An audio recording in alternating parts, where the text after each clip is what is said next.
The historic state library in the old state capitol reminds our guests of the educational resource that Abraham Lincoln found in the Capitol building during the 20 years that he worked here prior to his presidency. Lincoln would have come in here to borrow books about the law, to borrow classics of literature like Frankenstein that he would have read in the parlor of the home with his son Robert. And he also came in here to borrow books that enabled him to craft speeches that would help him appeal to audiences as he debated issues of freedom and territorial expansion with politicians such as Stephen Arnold Douglas.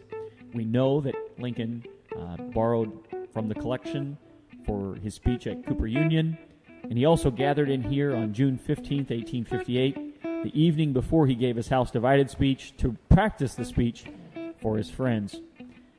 The Historical Library is a great reminder of Lincoln's love of borrowing books.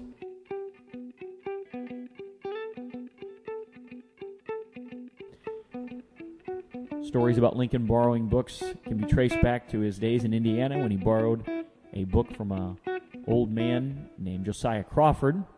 The book, called The Life of Washington, was ruined when it was in Lincoln's possession by a rainstorm that soaked the family's cabin. Lincoln had to work for 3 days pulling hay to work off the cost of the book. Later on, when he meets John Todd Stewart during the Black Hawk War, Stewart loans Lincoln books that help him prepare for his career in law.